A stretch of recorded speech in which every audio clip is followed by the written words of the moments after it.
তো ভাই আপনাদের মেয়েকে তো আমাদের পছন্দ হয়েছে, তাহলে যৌতুকের কথাটা বলে ফেলি। হ্যাঁ তো বলেন, যৌতুকে আপনারা কি নিতে চান? আমাকে বিএমডাব্লিউ দিলে ভালো হয়। বিএমডাব্লিউ তো আমরা দিয়ে দিব, কিন্তু সেটাতে তেল তোলার মতো টাকা আছে আপনাদের কাছে? আচ্ছা তাহলে বাইকই দিয়েন। আচ্ছা ঠিক আছে, তাহলে পালসার দিয়ে দেবো। আচ্ছা মা, তুমি বাড়ির লোকের চাপে করে বিয়ে করতেছো না তো? না না, আমি বিয়ে নিজের ইচ্ছাতেই করতেছি, কারণ আমার বিয়ে করার খুব ইচ্ছা ছিল। আচ্ছা তাহলে আপনি বিয়ে কেন করতে চান?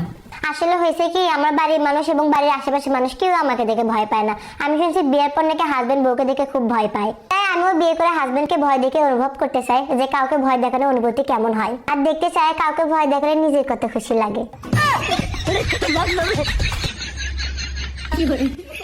আচ্ছা মা, ধরো বিয়ের পর তোমার সাথে আমার ছেলে ঝগড়া হলো বা আমার সাথে তোমার ঝগড়া হলো, তাহলে তুমি কি করবা? কি আর করবো, আপনারা যদি আমার সাথে ঝগড়া লাগেন তাহলে বাবা বিয়ের সময় যৌতুকে যা যা দিয়েছিল সবকিছু নিয়ে বাবা বাসায় চলে আসবো, আর বাবা বিয়ের অনুষ্ঠানে যত টাকা খরচ করেছিল সবগুলো টাকা আপনাদের কাছ থেকে শুধু আসলে উসুল করে নিয়ে আসবো, মানে এক কথা আপনাদেরকে কাঙ্গাল বানিয়ে ছাড়বো, আপনাদের গায়ে যেন একটা জায়গা থেকে শুরু করে কোনো সুতোও না থাকে সেই ব্যবস্থা করে আসবো। तू नारी नहीं पिशाचिनी है, पिशाचिनी।